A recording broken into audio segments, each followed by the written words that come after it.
वैसे तो सर सबका ही टीचिंग स्टाइल बहुत ही अच्छा था, बहुत ही मोटिवेटिंग था। लेकिन हम्म। कुछ कुछ टीचर्स जैसे कि आनंद सर, साक्षी हम्म। मैम, सर्जरी में आप सबने बहुत अच्छा पढ़ाया है। Hello everyone, I am Dr. Rohan Khandelwal, your MSN Surgery faculty in Nursing Next Life, and it is my absolute pleasure to be introducing Rekha Kumari to you. She has secured rank 19 in the recently conducted NORCET exam. Heartiest congratulations, Rekha. What was the feeling like when you and your family saw the result? कैसा लगा? What? Please describe it in words. I know such feelings cannot be described, but कोशिश करके हमें बताओ कैसा लगा? Good evening sir. I am feeling very, it's my pleasure to share screen with you. सबसे पहले तो बहुत अच्छा लगा ऐसा रैंक देख के, मतलब एक्सपेक्ट नहीं किया था इतना अच्छा रैंक आ जाएगा। ऐसा हम्म। था सिलेक्शन हो जाएगा, बट इतना अच्छा रैंक एक्सपेक्ट नहीं किया था, तो सब लोग बहुत खुश थे। कितनी बार रिजल्ट चेक किया? 4-5 बार। चलो दैट इज ग्रेट, आपकी मेहनत काम लाई है and I think so parents ने जो सपोर्ट किया है that is also very important. तो सबसे पहले यस तो मतलब व्हाट विल यू, अब ये जो रैंक आ गई है कौन सी जगह चूज करोगे आप? सर, मैं एम्स जोधपुर चूज करूंगी। एम्स जो, चलो बहुत बढ़िया बहुत बढ़िया। ठीक है रेखा, सो टेल अस कि आपने प्रेपरेशन कैसे चालू की, अपना एजुकेशनल बैकग्राउंड बताइए। एंड ये बताइए कि since when did you start using nursing next live, थोड़ा सा उस जर्नी के बारे में हमें बताइए। सर, मैंने अपना स्कूलिंग सीकर राजस्थान से ही किया था, और हम्म। बीएससी मैंने अपना एम्स भोपाल से किया है। मैंने अच्छा, बहुत नर्सिंग बढ़िया। टाइप का सब्सक्रिप्शन में प्लान सी प्लस लिया था। वो मैंने फोर्थ ओके। ईयर का स्टार्टिंग से ही ले लिया था। ठीक है। और साल का सब्सक्रिप्शन था, वो मैंने एक साल पढ़ाई किया है, सारा वीडियो लेक्चर्स देखा है अच्छे से, हम्म। क्वेश्चंस लगे हैं और टेस्ट वगैरह अटेम्प्ट किए हैं बहुत।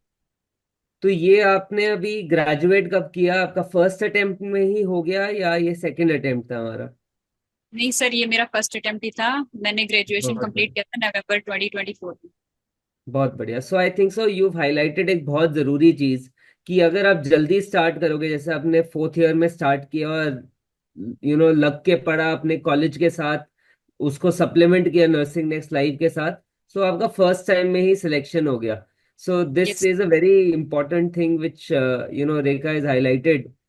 इससे कई बार वो वाले इश्यूज जो होते हैं कि वर्क करते हुए फिर क्रैक करने वाले इश्यूज सॉल्व हो जाते हैं, बिकॉज अगर आप पहले ही क्रैक कर लो तो आपको वो वाली दिक्कत नहीं आती है। Yes sir. ठीक है, सो अब देखा आपने फोर्थ ईयर में जो ये लिया आपने सब्सक्रिप्शन, आपने कहा आपने वीडियोस देखे, उसके साथ साथ आपने फिर साथ साथ ही क्वेश्चंस कर रहे थे या कैसे अप्रोच किया आपने? सर, मैंने वीडियोस देखा, फिर एनक्लेक्स का मैंने थ्योरी किया, और एनक्लेक्स के जो पीछे क्वेश्चंस आते थे वो किया, और उसके अलावा मैंने एक रेफरेंस बुक फॉलो किया था, टर्निंग पॉइंट, तो मैंने उससे क्वेश्चंस लगाए थे। ठीक है। ठीक है। एंड जो नर्सिंग नेक्स्ट लाइव के इतने एजुकेटर्स हैं, वो सब ने अपनी तरफ से अच्छा कोशिश किया है पढ़ाने का, बट किसी के बारे में आप स्पेशल मेंशन करना चाहते हैं कि जिनके वीडियोस आपको बहुत ही अच्छा लगे या आपने बहुत प्रभावित हुए उनके टीचिंग स्टाइल से? वैसे तो सर सबका ही टीचिंग स्टाइल बहुत ही अच्छा था, बहुत ही मोटिवेटिंग था। लेकिन हम्म। कुछ कुछ टीचर्स जैसे कि आनंद सर, साक्षी हम्म। मैम, सर्जरी में आप सबने बहुत अच्छा पढ़ाया है। एक चलो बार में पढ़ बहुत के ही बढ़िया। अच्छा कंसेप्ट बन जाता था। ठीक है, तो आप जब जैसे क्लिनिकल्स जाते थे तो इन वीडियो लेक्चर से आपको जो क्लिनिकल एस्पेक्ट्स है नर्सिंग के उसमें भी मदद मिली, या सिर्फ ये आपको लगा कि ये वीडियो लेक्चर सिर्फ नॉर्सेट के लिए ही जरूरी थे? नहीं सर, जैसे मैंने ओबीजी पढ़ा, तो ओबीजी हम्म। हमारे इधर थर्ड ईयर का सब्जेक्ट है, तो लेकिन मैंने फोर्थ ईयर में पढ़ा, तो मुझे रियलाइज हुआ अगर मैं ये थर्ड ईयर में पढ़ती तो मुझे ज्यादा अच्छा सा समझ में आ जाता थर्ड ईयर का अभी। लेकिन बाद में भी मुझे जब मैंने पढ़ा तो पूरा इंटर्नशिप में भी जब गए तो पूरा क्लिनिकल एस्पेक्ट भी क्लियर हो गया था। बहुत बढ़िया। एंड आप टेस्ट कब से देने चालू किए, जो सुपर 50 टेस्ट थे, या फिर आपने जो रेगुलर हम मॉक टेस्ट कंडक्ट करते थे वो आप शुरू से ही दे रहे थे या वो आपने लास्ट में दिए हैं एग्जाम से पहले? नहीं सर, वो मैंने 2025 जैन से शुरू किया। ठीक है। एंड उनके अंदर जो मॉक टेस्ट होते थे उनके अंदर कैसी रैंक आती थी हमारी? पहले स्टार्टिंग में तो अच्छा नहीं आता था, लेकिन हम्म। फिर अच्छा आने लग गया था। ठीक है। तो क्या क्या आपने चेंजेस किए कि ये रैंक में सुधार आया? मतलब ये स्टूडेंट के लिए बड़ा जरूरी है, बिकॉज कई लोग डिमोटिवेट हो जाते हैं जब वो रैंक देखते हैं, तो बस वहां पे ही उनका हौसला खत्म हो जाता है। तो क्या आपने बदलाव लाए जब रैंक अच्छी नहीं आ रही थी, जिससे फिर रैंक अच्छी आने लग गई? मैं जब टेस्ट देती थी तो जो क्वेश्चंस मेरे गलत होते थे, मैंने उनके लिए एक सेपरेट नोटबुक बनाया, और उसमें जो क्वेश्चंस गलत हो रहे हैं या फिर जो सही क्वेश्चंस है लेकिन उसमें भी कुछ अच्छा कंसेप्ट है, तो वो मैं सब अलग से लिखती थी और उसको फिर रिवाइज करती थी, और लास्ट मिनट रिवीजन के लिए भी मैंने उसको बहुत पढ़ा है। ये आई थिंक सो बहुत ही अच्छा सुझाव है, जिसको हम पहले मतलब हम अपने जो पीजी में 20th नोटबुक कहते हैं कि एक या छोटी कॉपी हम एक अलग बना के रखते हैं। तो ये बहुत ही अच्छा, आई think so what you have done, I think so lot of students should follow this, because इससे हमारा लास्ट में रिवीजन ठीक हो जाता है और हमें कॉन्फिडेंस बड़ा मिलता है कि अरे मेरे गलत क्वेश्चंस हैं, इनको मैंने देख लिया 10 दिन पहले, 15 दिन पहले, तो उससे काफी कॉन्फिडेंस मिल जाता है हमें। Yes sir. Very good. और आपने फास्ट ट्रैक क्लासेस भी अटेंड की थी कि हाँ, नर्सिंग नेक्स्ट लाइव वाली जो रिवीजन क्लासेस हम लेते थे? हाँ सर, सब तो नहीं कर पाई थी लेकिन मैंने हम्म। काफी किया है। ठीक है। तो रेखा, आप अपना एक दिन एक एक टिपिकल डे डिस्क्राइब करिए, बिकॉज स्टूडेंट्स कई बार ये जानना बड़ा पसंद करते हैं कि भाई कितने घंटे पढ़ते थे, कॉलेज से आके कैसे उनने फिट किया टाइम पढ़ने के लिए। तो आप अपना एक टिपिकल डे जब आप तैयारी कर रहे थे वो डिस्क्राइब करेंगे क्या? जब कॉलेज टाइम था तो इतना पढ़ने का टाइम नहीं मिल पाता था, तो ऑन एन एवरेज 3-4 घंटे या फिर 4-5 घंटे ही पढ़ पाते थे, मैक्स टू मैक्स 4-5 घंटे से ज्यादा कभी नहीं हो पाता था। लेकिन हम्म। जब कॉलेज कंप्लीट हो गया तो उसके बाद घर पे ही थे, अच्छे से पूरा टाइम मिल रहा था अच्छे से पढ़ने के लिए, तो आराम से 8-9 घंटे पढ़ाई हो जाता था। तो घर पे कितने टाइम थे एग्जाम से पहले जब आपने तैयारी की है? मैं दिसंबर से। दिसंबर। ठीक है। एंड ये जो 8-9 घंटे थे, इनमें स्ट्रक्चर क्या था हमारा? मतलब कितना मिक्सचर था कि कितनी हम थ्योरी पढ़ते थे, कितने क्वेश्चंस करते थे? कोई आपने प्लान बना रखा था, या जो हमारे एजुकेटर्स हैं जो प्लान शेयर करते थे उसको आप फॉलो कर रहे थे? मैंने ये एनएनएल के एजुकेटर्स का भी प्लान देखा है, और मैं रात को सोने से पहले अपना एक शेड्यूल बनाती थी कि कल सुबह उठ के मुझे ये इतना थ्योरी कवर करना है, इतना क्वेश्चंस लगाना है, ये टेस्ट देना है और इसका एनालिसिस करना है। तो मैं वो पूरा पहले प्रिपेयर करती थी और अगले दिन उस हिसाब से पढ़ती थी। ठीक है। सो आई थिंक सो ये भी एक बहुत जरूरी चीज है, to write down what you are planning. कई बार ना हम सोच के रखते हैं, वो पूरा नहीं कर पाते।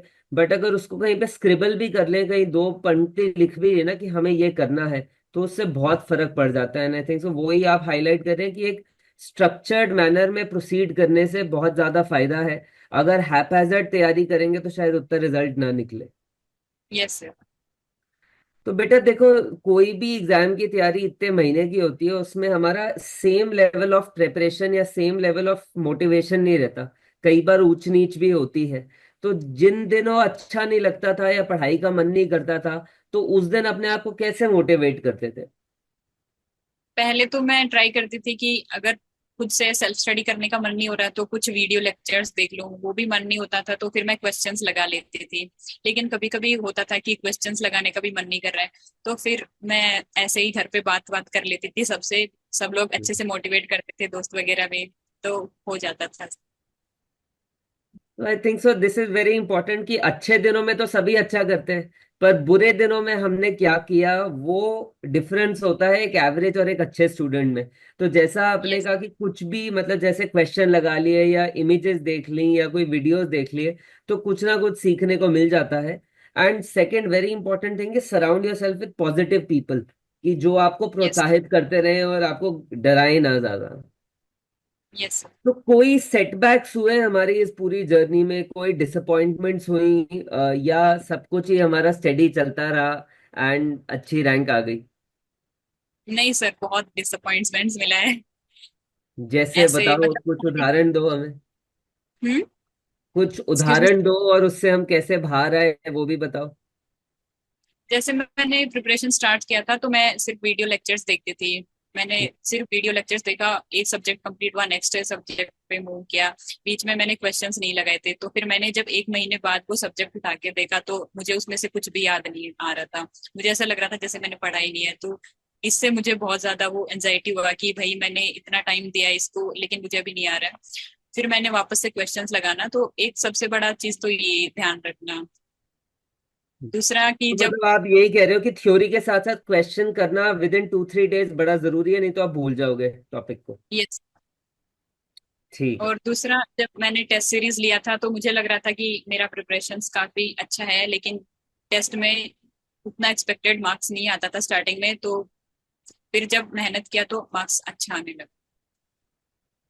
ठीक है, बढ़िया। तो ओवरऑल आपका एक्सपीरियंस एनएनएल के साथ कैसा था?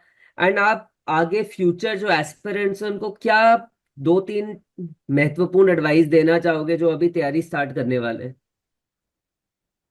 ओवरऑल एक्सपीरियंस अच्छा था सर, काफी हेल्प मिला पूरा कंसेप्ट क्लियर होने में। मतलब बहुत अच्छे से एक्सप्लेनेशन मिलता है आपका वीडियोस वगैरह में। मतलब एकदम जीरो से स्टार्टिंग होता है और एकदम नेक्स्ट पीक लेवल तक का पढ़ाते हैं सब कुछ, तो वो चीज बहुत हेल्पफुल रहता है। और मैं सबको सजेस्ट करूंगी कि मतलब अगर आपको अपना कंसेप्ट एकदम जीरो से उठा के करना है क्लियर, तो आपको नर्सिंग नेक्स्ट लाइफ एक बार जरूर ट्राई करना चाहिए। और रिवीजन के टिप्स बताओ बेटा, बिकॉज सबसे ज्यादा दिक्कत हमने ये देखी है कि बच्चे को लगता है कि लास्ट में इतने सारे सब्जेक्ट को इतना ज्यादा है, रिवाइज कैसे करें? तो आखिरी के 1.5-2 महीने में आपकी क्या स्ट्रैटेजी थी? Tell us about that revision, those revision strategies. Revision में सर मैंने वही पढ़ा है जो पहले पढ़ा हुआ था, कुछ नया चीज नहीं उठाया, क्योंकि कुछ भी नया बहुत उठाते बढ़िया। हैं तो वो नहीं समझ आता है। तो जो पहले सही का बात। पढ़ा हुआ था उसी को बार बार रिवाइज किया है। और जो पहले क्वेश्चंस लगाए थे उसी उन्हीं क्वेश्चंस में से जो कुछ मार्क किया था कि हाँ ये पहले गलत हुआ है, तो उन्हीं को फिर से रिवाइज किया है। मल्टीपल बुक्स फॉलो नहीं करना है, एक ही बुक को बार बार पढ़ना है। बहुत नोट्स अच्छी को एडवाइस, आई थिंक बहुत सो, बार very sound advice which you have given. जी। आप सॉरी कह रहे थे कुछ की नोट्स को। नोट्स को बहुत बार पढ़ना है। नोट बहुत से बढ़िया। डायरेक्ट क्वेश्चन देखने। चलो बेटा, आई थिंक सो इतनी अच्छी और इतने मतलब क्लैरिटी से आपने बात की है कि 10 मिनट के अंदर आपने इतनी सिंपल तरीके से बताया है बच्चे को कैसे अप्रोच करना चाहिए। आई थिंक सो बहुत फायदा होगा उनको आपकी ये बातें सुन के। Thank you very much Rekha, time निकालने के लिए और हमसे बात करने के लिए, and we wish you all the very best आपकी फ्यूचर जर्नी के लिए। Thank you so much sir. Thank you, thank you.